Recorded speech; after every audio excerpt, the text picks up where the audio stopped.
Hey guys, how's it going? Ghosty Rich here today, and today we're going to be doing an oil change on this 5.7 Hemi 1500 Dodge Ram.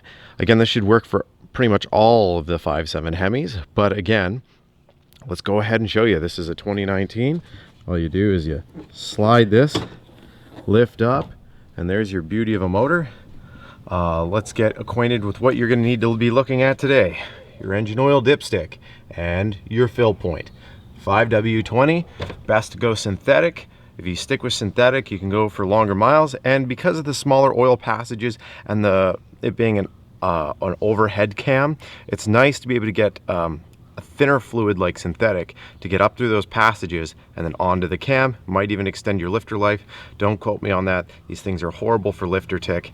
That's why a lot of people do the multiple displacement delete later on. Anyways, we've gone ahead, we've gone over up here. Let's get underneath this and show you where to drain the oil. Hopping underneath, you can see we have this guy right here. This is the one we want. You want a 13 on a slight socket. We're gonna go ahead and loosen it, put this here. Expect oil to drip onto here and here. Don't ask me why Dodge Ram designed this way, but I can almost guarantee you oil is gonna hit here and make a mess. And just like that, you'll crack it loose, and then after you do,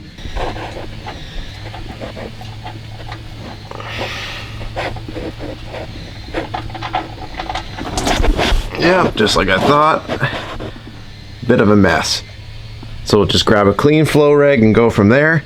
But as you can see, it's draining out. Right now it's dodging the sway bar, but as soon as that liquid starts to drain down, it's gonna hit it, see? Worst design ever. I'm sure they probably sell a funnel like Harley where it maybe dodges it.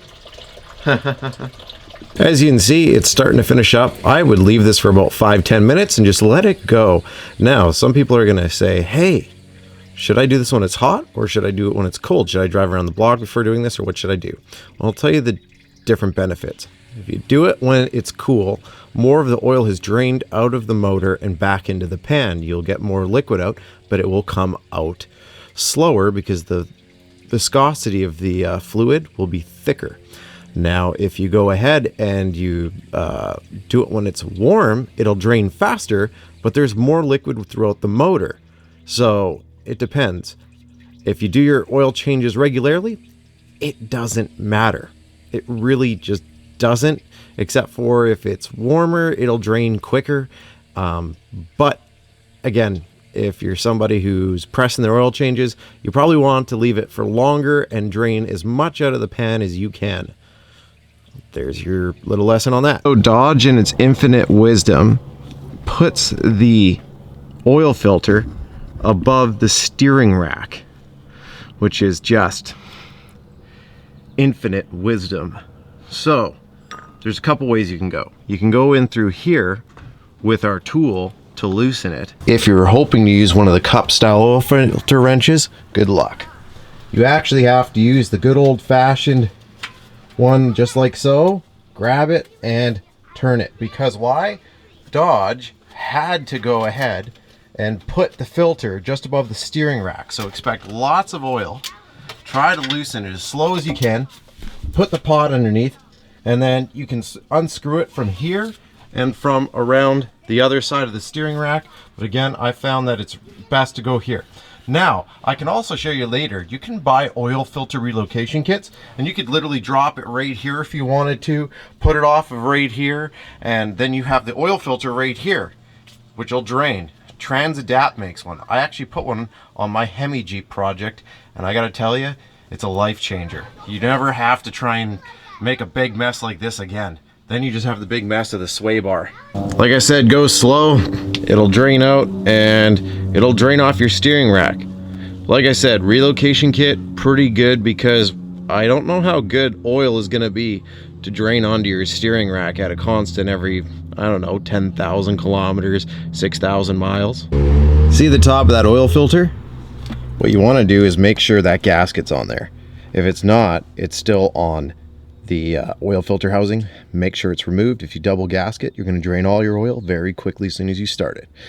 Next thing to do, rub the rim with a little bit of engine oil so that way the gasket is nice and lubricated, and just thread it back on. Whatever you do, use it or only your good old Gorilla Grip to tighten these. You do not want to use any sort of wrench when tightening these, as naturally it's going to get more and more tough. And if you thought it was bad before to remove your oil filter, if that thing's nice and cranked on there, you're never going to get it off. I've tightened these on by hands all my life, and I've never had one loosen off. There's the new filter in there. Like I said, you can wrap your hand from this side and from this side. You get two hands on there and just make sure it's nice and seated. And yeah, the Fram number, if you're going to use a Fram filter, is I think it's a pH 10. That's a pH 160. So 100 with a 60, or 100 10,060, that's what the number would actually be, but it's 10060. Now that we've gone ahead and we've put on that new filter, and we know that it's seated nicely with our hands, we can go over there and either let that drip dry a little longer. But like I said, if you're following your intervals, it's not 100% necessary, because I mean, you're changing it within oil intervals. Leave it for as long as you'd wish, and then we'll throw that drain plug in. I usually just do it by hand. Again, just one-handed, tighten it up. It's got a rubber gasket. It's going to sit nicely. Do not go He-Man. Do not crank it really hard. If you strip out your oil pan, it's just a whole new bunch of fun for you to have to replace. So don't do it. And if you want a torque spec, because you have a torque wrench, I don't know, 15 foot-pounds will be more than good enough. Again, I have a 5.7 Hemi inside my Jeep Wrangler, and if I hop in underneath, you can see I put my oil filter right here. And you can buy this relocation kit that comes off of here and goes to where it would go up there. I did that because I didn't want my axle to ever accidentally hit it. So I went off there with a relocation kit and brought the filter to right here. In your Ram, you could do something similar. And again, I know someone's gonna say, what if you hit it on the trail? Well, I haven't yet. See how there's a paint pen mark here? I've gone a tiny bit past it, but when Dodge did it, that's what they did. They marked it with a paint pen. So you can actually, if yours doesn't have this, before you pull it out originally, just make a small mark, and then you know exactly where it should be about for when you put it back on, especially if you don't have a torque wrench. But again, all I do is I put my on there, and then I support this with the camera hand that I have right now, and then I just go right here and I tighten it up nice and tight, and that's enough.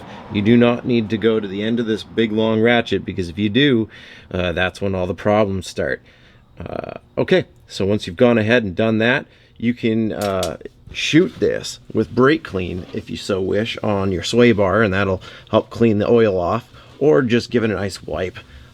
Just don't be shocked if, as you're driving, a couple dabbles hit the ground, because you'll always miss some. And because there's so many crevices on here, thanks Dodge for putting everything where it is, because oil change on this was definitely not engineered properly. A funnel in there, put oil cap off to the side, put the whole 5 liter in, and then we'll start topping it up with the quartz bottles. From this, just go sideways.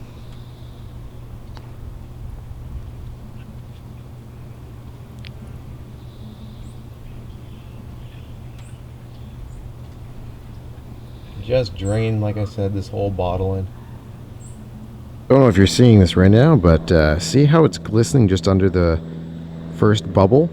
That shows us that 5 liters brings us right under the first bubble. So what we're going to do is pour one more quart in. That should actually top us all the way up.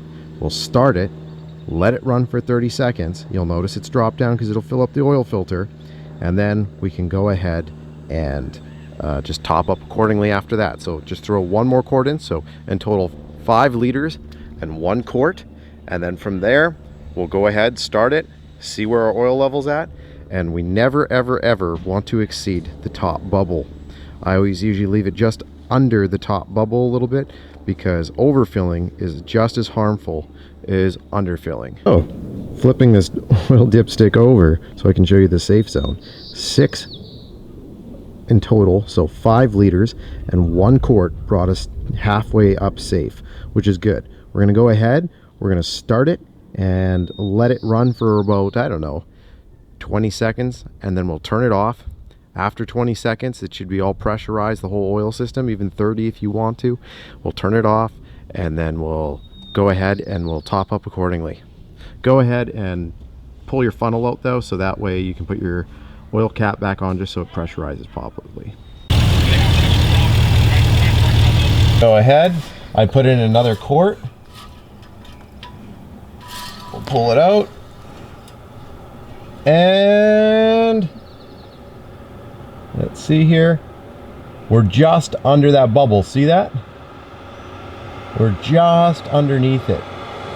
So that tells me we're good. Again, 7 quarts in total. Oh, this side looks... What it is depending on the side you put it on, it might rub against the sidewall and then it'll look like a lot. So let's put this back down. Pull it back out. Yep, see, it's right there at the top bubble, but it's not over the top bubble. We're about 85% up that line from one bubble to the other, which is perfect. That is the safe spot. You do not want to be more than that. So again, I think it's 5 liters and 2 quarts was perfect for this 5.7. And that is what I would go with. Anyways, that is how you do the oil change. Go ahead, drive around, and I'll quickly take a look and see if there is something we need to do for an oil light. So go ahead, press the up arrow. You want to go through here until you get to, where is it here? You'll see oil life. Oh, actually, sorry, vehicle info. Then we hit side, the side arrow. Go over here until it says oil life, oil temp, oil pressure, oil life. And then all you do is you press OK to reset. Hold OK to reset. There, you're at 100%. That's how easy it is. Anyways, I hope this video helped you out. The parking brake is blinking because we've been doing some brake pads. So if you're interested in that, be sure to check out the channel. I'll be having a brake pad video on this vehicle as well. Thanks again for watching. Press like if it helped you out and subscribe for more.